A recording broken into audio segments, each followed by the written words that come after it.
Well, hey, what's going on, everybody? Welcome to episode 4 of Everybody Leads. I am your host, Jeff Capusta, with my co-host, Aaron Johnson. And What's up? Yeah, what's going on, guys?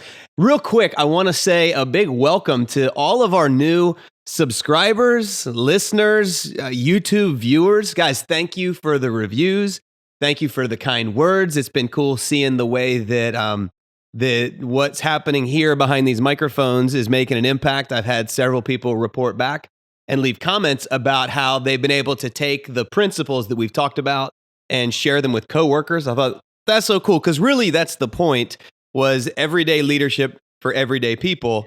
And so whether it's the boardroom, the living room, I believe that everybody leads. And so episode 4, we're going to dig a little bit deeper into that. Yeah, we're actually going to do things a little different today. I feel like we just hit our groove with it, so it's time to shake things up on the podcast. And so one of the things I heard is if you want to be a better leader, one of the best ways to do that is to ask great leaders questions. And so today I am asking one of the best leaders I know some random questions and thoughts on leadership. You need to get to know some better leaders if those questions are coming this way. And so what we're going to do is just some random questions today. I'm going to ask you, and then and we'll see where this goes. So it should be a fun. Let's do it. So so this is kind of like the hot seat, right? So and you got to be prepared for anything. Absolutely. I mean, let's go. I've been privy to some of these questions, but clearly not all of them. So we'll start with an easy one. All right. Okay, let's go. Start with an easy one. What is the toughest thing about being a leader that you didn't see coming prior to being a leader? So I'm going to answer this from my capacity as a lead pastor. So this is probably going to look different for a lot of different people. So there's two things that I would go to right away that were difficult. One was in the beginning, everybody says, just be yourself. Just be yourself, man. Relax. Just be yourself. Well, the trouble is when you're new to leadership, you don't know if yourself works. You don't know if yourself is attractive. Like I remember in the early days, so I was 29 years old when we started Lifepoint Church. And I wish I had a picture to hold up because at 29, I looked like I was about 18. So I had this That's being pretty generous. I mean, well, I was... I had a strong insecurity about my role. As I've shared in this podcast before, I didn't desire to be a senior pastor or a lead pastor. I felt like God kind of snuck up on me. And so here I was, 29 years old, and I'm pastoring a church, and I've got to figure out, how do I preach? How do I lead? I've seen all of these great leaders. I've been to the conferences, I've read their books, but nobody knows who Jeff Capusta is. Honestly, at that point, I don't think I even had a clue who Jeff Capusta was. Yet I got to get on stage and I got to preach and I got to act confident. I got to act like I know what I'm doing. And so I think what I did was, instead of trying to figure out who I am, I tried to emulate other people. And I mean, that works for a little while, but I liken that to basically it's like I was trying to be a cover band, basically. And so I would, one weekend I try to preach like Erwin McManus. And Erwin's got kind of his way, and he's real creative, and his Erwin is kind of a little bit whiny, and then I try to be like Andy Stanley, and Andy Stanley's like listen. I have my stool and my table, and over time, I think I slowly began to figure out a little bit of my voice. Yeah. But that whole be yourself. My thing was this: if I was Andy Stanley and you didn't like me, well, that's because you probably wouldn't like Andy Stanley either. Yeah, it's his fault. But if I'm me and you don't like me, well, now that's on me. And so that was probably one of the most challenging in the beginning, was getting comfortable being yourself. Yeah. And then the second was that not everybody's going to stay with you through the journey. There are going to be people that come and people that go. And some people come for a season, and some people get sent out for a season. Some people come, and you're the best thing in the world that has ever happened to them. Yeah. And some people leave, and you are like next to the devil, and they hate you. And it's just it's a strange, like, leadership. You're not going to please everybody. Yeah, probably amplified even in Wilmington, which is such a transient town. I mean, people, come and all the time. Workforce is hard there, so it's hard to land jobs. People want to live at the beach. They come, can't land a job, and they end up leaving. So we've seen a lot of good people leave. Absolutely, and that's a difficult thing. And when you're somebody, some folks are wired differently. Some people are like, whatever, if you want to leave, leave. It doesn't matter to me. It matters to me. I am. We've been discussing the Enneagram kind of behind the scenes a little bit. Yeah. And I think I'm a number 9, which is a peacemaker, which means I want everyone happy. I want everyone to like me. I feel everyone's emotions. So if somebody leaves for some reason, oh gosh, I don't sleep for a while. I agonize over it. And so the fact that not everybody is going to be with you for the whole journey is a tough one. The fact that you will never fully be able to explain yourself to everyone, that's a tough one. And so it's kind of the whole, am I going to be a God pleaser or a man pleaser? And you can't, because you're going to come down to decisions where you can't do both. And that is it's a really difficult call to make as a leader, to look somebody in the eyes and go, I know you don't like this, but I feel pretty certain this is what God's calling us to do. Yeah. So anyway, that's not easy. Yeah, no doubt. No doubt. Speaking of some of those other leaders that you just mentioned, who would you say has had the biggest impact on your leadership, either personally or from afar? Okay. The biggest is going to be, it's different seasons. It's I think of immediately comes to my mind is a pastor named Ronnie Vaughn. He's passed away. He pastored Centerview Baptist Church. It's the first church I ever worked at. And that guy saw something in me when I used to work at a summer camp and extended me a job as a youth pastor. And I learned something from him. I learned what a burning passion for people to know Jesus looked like. Okay. And so the church was in Albemarle, North Carolina, home of Kelly Pickler and Log Cabin Barbecue. Hands down, the best barbecue ever. Go to Albemarle, get some. But Ronnie Vaughn pastored the city. Everywhere he went, he knew people, he loved people, he prayed for people. His heart broke for people. Yeah. And that was one of the biggest shaping things of my life early in ministry. And then I think about my role as a youth pastor at C3 Church under Pastor Matt Fry, my pastor, one of our overseers. Yeah, great church.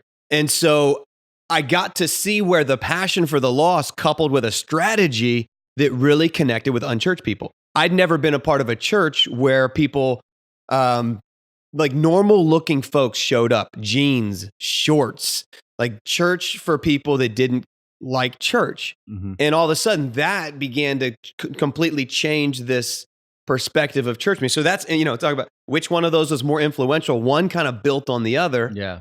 And then I think in the more recent journey, I'd have to shout out Pastor Randy Bezette. And that's because several years into the life of Lifepoint, I had hit a wall, thought maybe I'm done here. I can't come up with another creative idea. I felt like the pressure of all of this. And I really began getting to this point thinking that I've led as far as I can lead. And it was sitting down with Pastor Randy and several other guys, and Randy's down in Florida, so we don't see each other quite, very frequently. But he made himself available. And I remember sitting in a car talking to him, and I asked him a question. I said, how do you do it? I said, you've been at this a lot longer than me. You seem, passionate for the things of God. Your wife loves you. Your kids seem like they haven't completely gone off the rails. Your church is healthy and growing. What's the secret?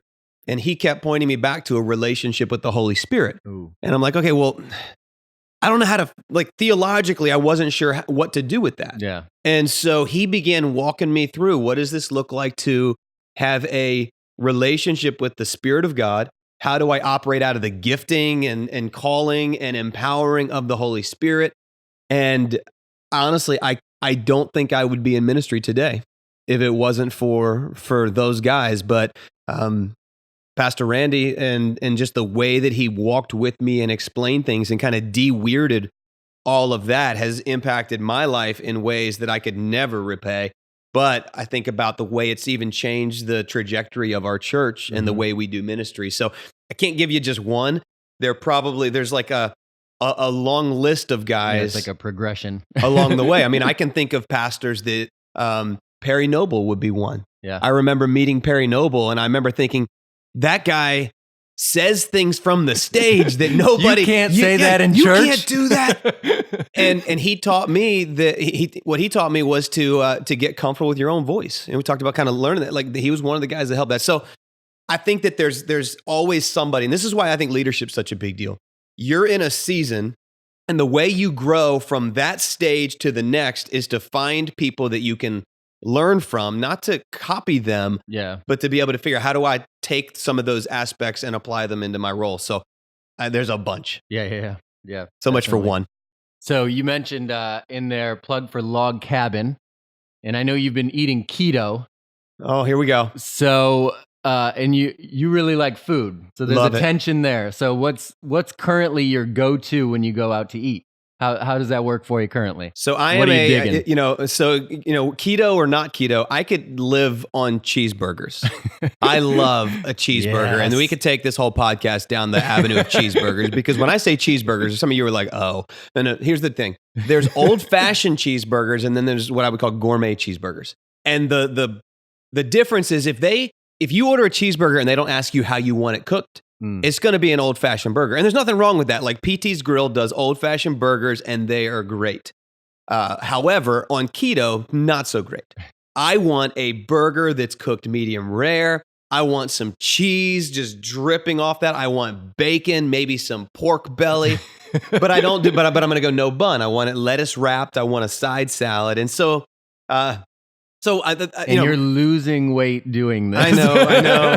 And I can see the comments rolling in. It's funny. When I was eating a cheeseburger 4 days a week, nobody batted an eye. And then I say I'm doing keto, and they're like, don't you value your life? And so nutritionists, don't freak out. I have done a lot of homework and a lot of study. And for the last 6 months, that's been the journey that my wife and I have been on. Crazy enough, had blood work done recently for some life insurance. And they said, you and your wife are in impeccable health. You got the highest rating. So cholesterol's good. So I'm saying that to, to qualify. Yeah. Yep. But it's funny. You could eat Twinkies every day and people are like, oh, good for you. You're happy. You're like, oh, I'm doing low carb. They're like, be careful. So anyway, you open that can of worms.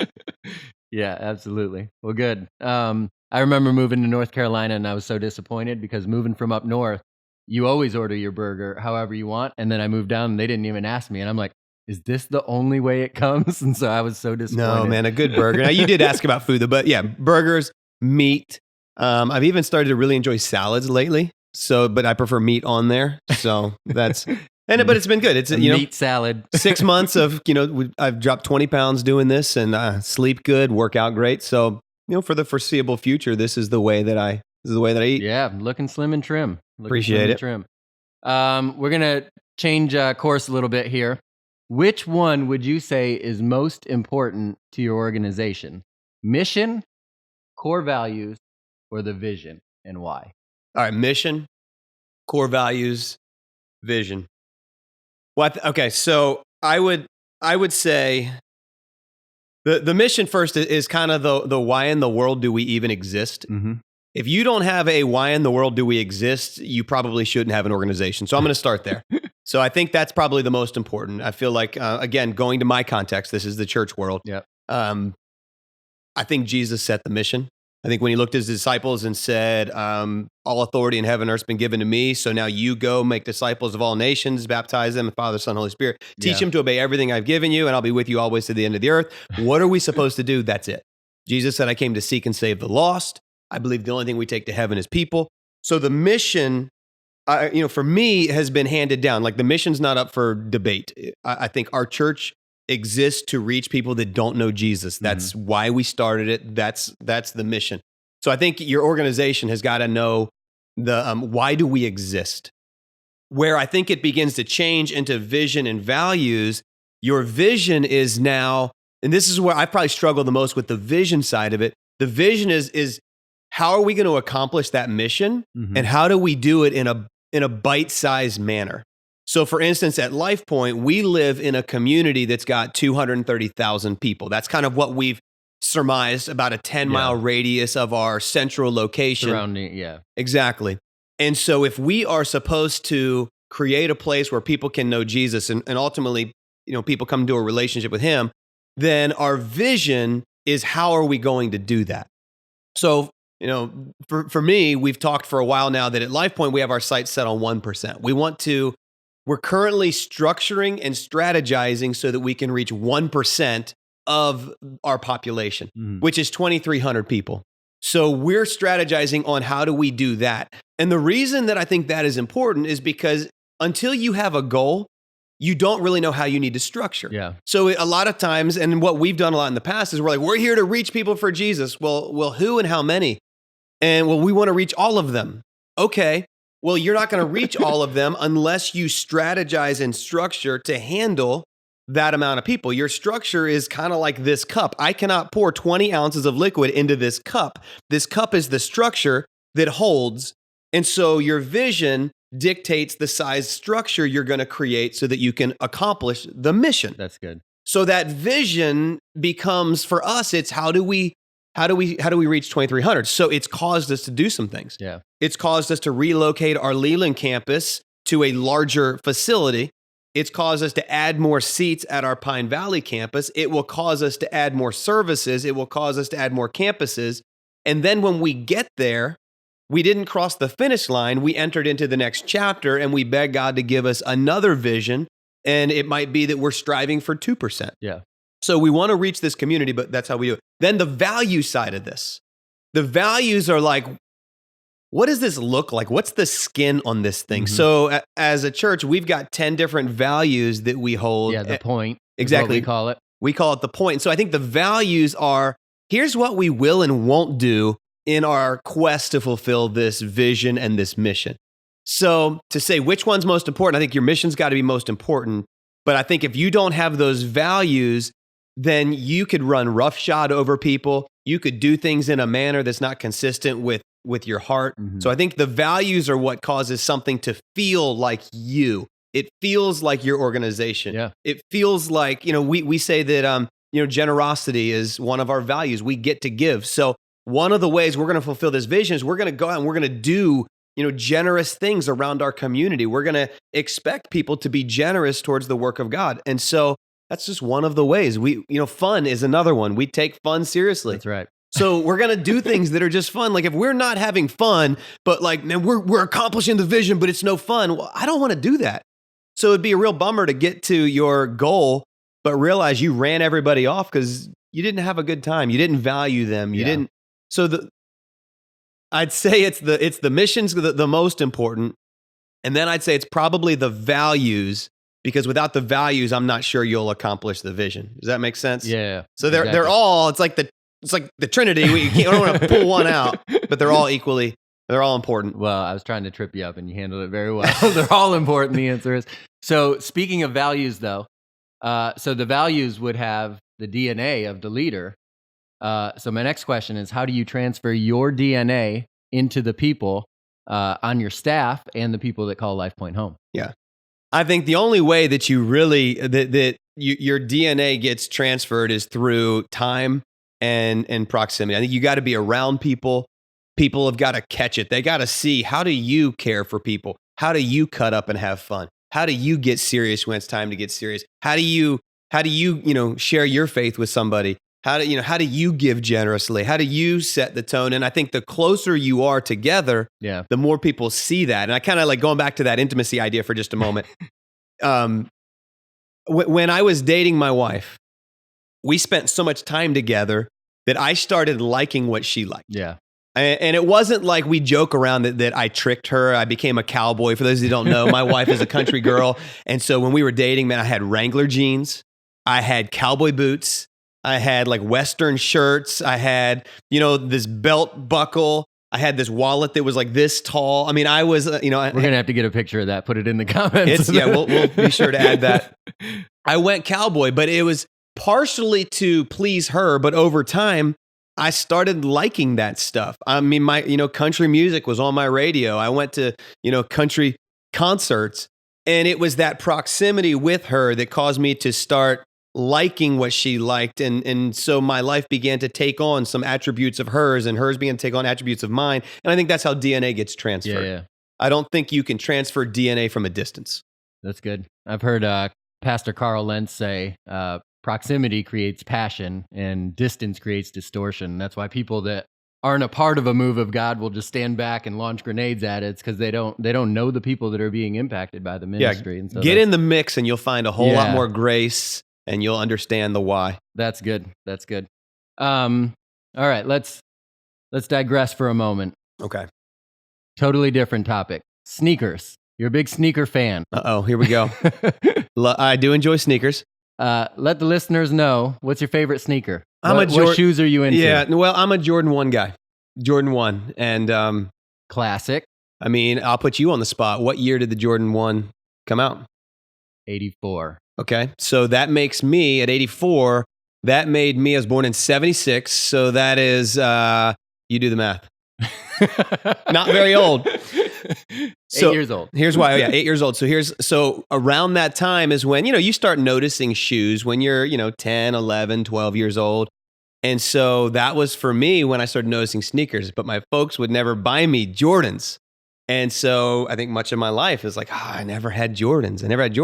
I worked at a shoe store as one of my jobs as a teenager. At The Athlete's Foot. Worst name for a shoe store ever. The Athlete's Foot. They're still out there. So I spent a lot of money on shoes, never bought a pair of Jordan 1s. Matter of fact, my first pair of Jordans was given to me by you and I think maybe Brian Barker, one of the guys who was part of our team for a while there. Given to you. That's what all the preachers say, right? Well, I believe it was a birthday present many moons ago. Speaking of, when are we going to see you on Preachers and Sneakers? Those guys, I don't have that level of heat. I'm not dripping.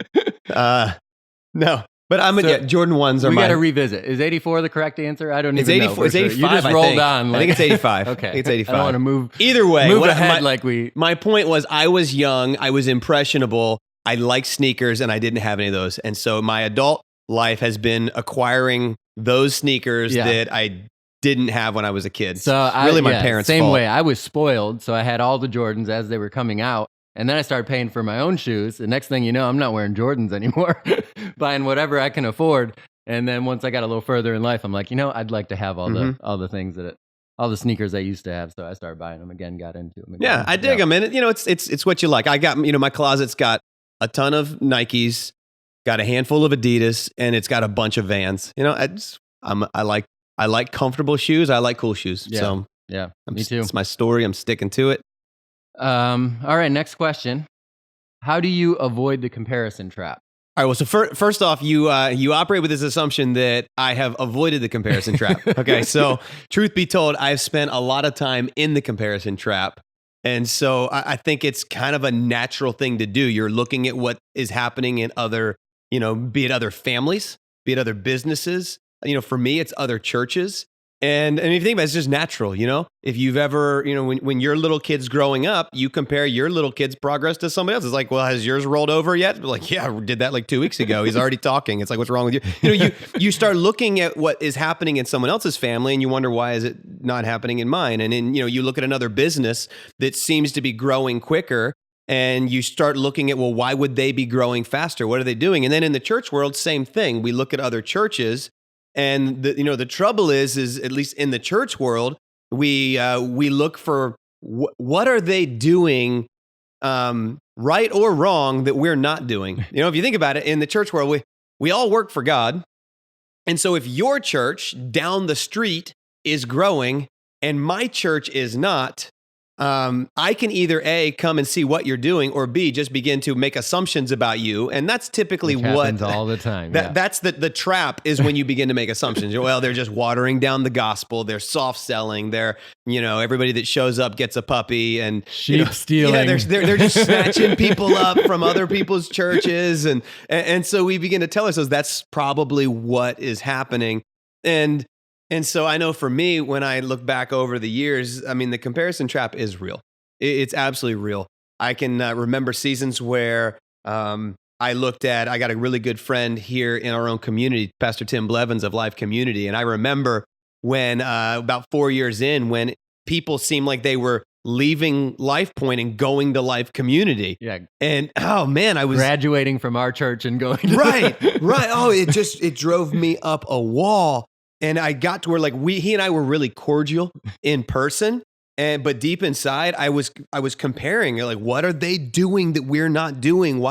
And so the funny thing was, it got to where I really felt an uneasiness in my spirit, and so we sat down over lunch, had an honest conversation. I literally looked at him and said, "Let's just cut to the chase. I feel like taking a dump in a paper bag and lighting it on fire and just throwing it on your porch and running off." And we both started laughing. And he said, you know what? 4 years ago, that's exactly how I felt about you.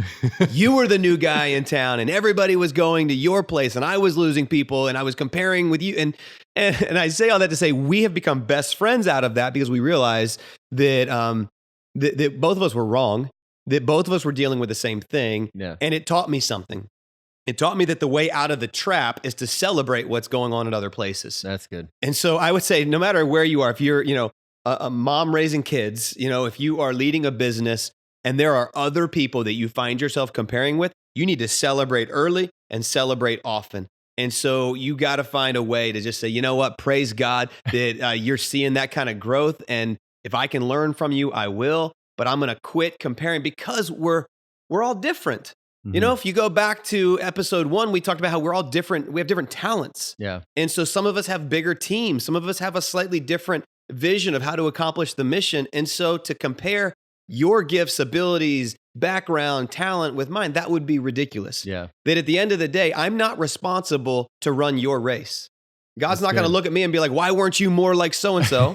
He's going to say, well done, good and faithful servant. Yeah. If I've been faithful to what he called me to. Yeah. I've heard it said, don't try to copy their harvest, try to copy their hustle. Exactly. So that's a great way of putting it. So something good can come out of the comparison as well. It's not all bad, although, it definitely can be unhealthy. And for my church leaders that are out there, never forget, we're on the same team. Yeah. It's funny. I had the privilege of speaking at Life Community for my friend, Pastor Tim. And so I had jerseys made up for us. And it said Jesus real big on the front and then had our church name and the year of our church on the back. And I said, as long as we care more about the name on the front than the name on the back, we'll make great teammates and we will advance the kingdom. And so just never forget that you are not the kingdom of God. You are a part of the kingdom of God. And so we get to work together. That's so good. Speaking of wearing a jersey, a uniform, all right, here's a little different question. Which Avenger would you say best personifies your style of leadership? I just want to turn that back around on you and say, which Avenger do you think best Hulk smash. No, I don't know. That's a good question. I want to be like Tony Stark, but I don't have the resources or the wit, or the ingenuity. Maybe Captain America. I'm going to go with Captain America. He's very youthful. He's very fit. He doesn't age. Someone told me invincible. Someone told me, my wife and I, we recently celebrated our anniversary, and she put these pictures up, and someone said you were aging backwards. So I was like Benjamin Buttons or something, but I'm going to go with Captain America. That's what I want. All right, Captain. Yeah, there we go. Okay, important one. We'll get back to something. Who would you say you are? Which Avenger are you? Moving along. For the sake of time, let me ask you this. What is one characteristic that you believe every leader should possess? Integrity.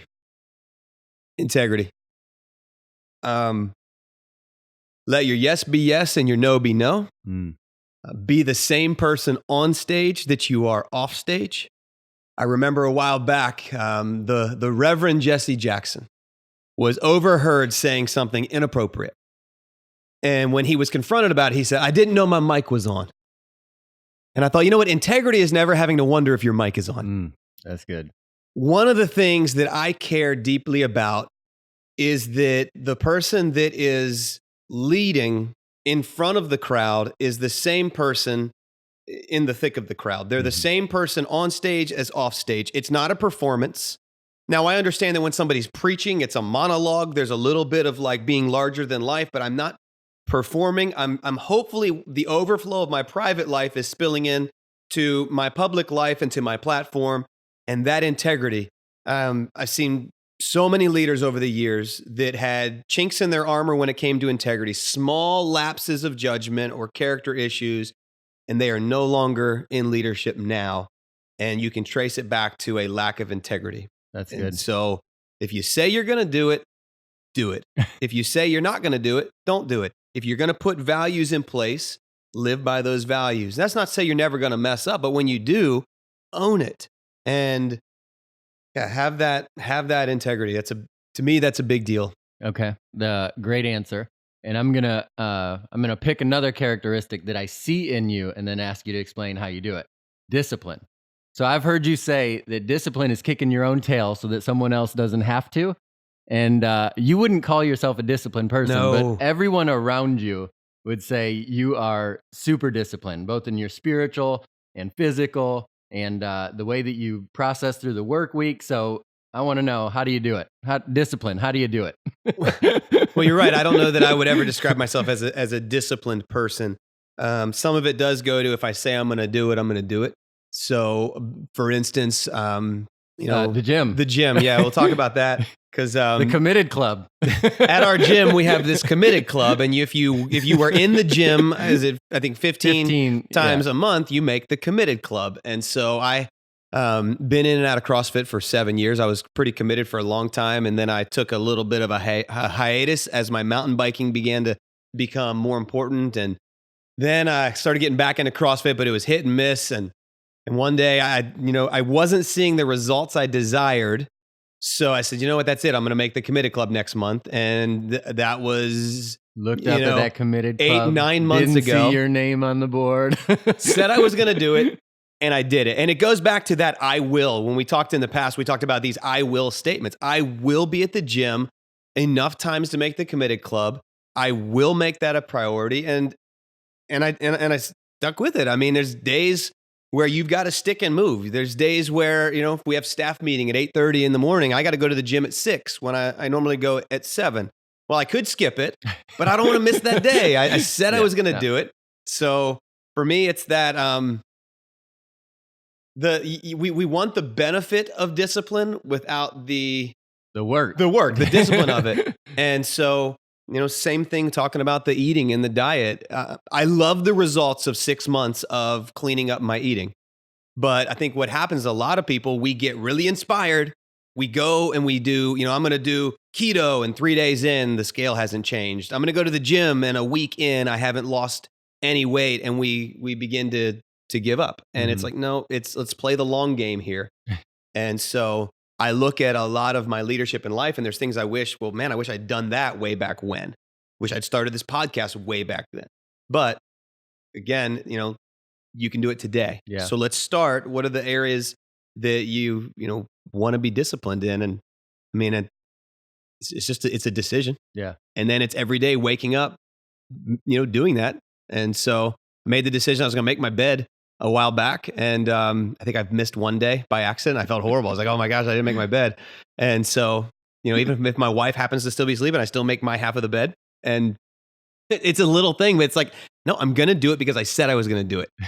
So that's good. You can lose everything in this life except for your word. Nobody can take that from you. So if you say you're going to do it, just do it. Yesterday you said.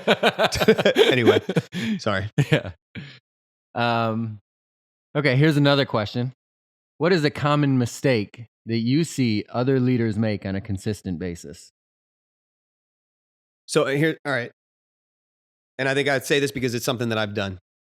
So obviously, as a leader, it's all sort of facets, but ultimately there's one area of leadership that tends to pay the bills, right? It's, so while we lead at home, we lead in our personal life, we also lead in our occupation, be it a church, a business, or whatever. And so I see a lot of guys that will focus the bulk of their priority and energies on that job, that paycheck, that promotion, that, growing the church. And they'll give the leftovers to the other areas, not that they're lesser important, but, the family, the marriage, the kids. And I know for me in the early days, I wanted to succeed. I wanted to prove myself. I was a youth pastor at a growing church. I needed, people are dying and going to hell. I got a job to do. And I poured myself so much into that there was nothing left to pour into my wife and my kids. And because of that, I almost lost them. And so one of the mistakes I see is that a leader oftentimes can push so hard and run so fast after a goal that when they get there, they have nobody else with them. They ran off their team. They arrived without their family. And it's kind of that whole, this is a team effort. And if you cross the finish line without your team, you lose. And I just have seen a lot of leaders run hard after a goal, treated people like a cog in the wheel. And if you can no longer accomplish the bottom line, I have no need for you. And instead of really genuinely pouring themselves into the relationship, it was all about that thing. And I see that as a mistake. I'm a hungry leader to prove myself, but yeah. I heard you say, and then you look around and wonder why no one's working as hard as you're working. Yeah. And then you start to resent people. And now, don't get me wrong. If you work for an organization, you should be contributing to the bottom line. Yeah. I don't want to make it like people can be on the team and not accomplish things, and it's okay. You have to deal with that. But you can't build the organization at the expense of your family, at the expense of your kids. And so guys that do that, like that's why, for me, one of the most important things that I like to ask for guys I oversee, other pastors, even my staff, is I want to know, like, how's your family doing? How is your wife? If you really want to know how a guy or how a person is leading, just look at their spouse. Spouses don't lie. And so when you can see the joy in the spouse's face, you know that this person is not giving the leftovers at home. Well, that's good, because the next question I was going to ask you is, what are some questions that you like to ask the people who you lead? And so what are some things that you want to know what's going on with them? So, okay, I'm not a big systems and structure guy. Okay. So I have an incredible executive pastor, Daryl Strickland, is amazing at systems structure. I care about your health and your well-being and your relationship with God and your joy and your passions and your hobbies and your vacations and your rest. That's the stuff that I get into. And so it's not necessarily like, here's 3 questions that I'm going to ask you when we sit down, but I genuinely love to hear about, what are you passionate about? Yeah. What do you love doing?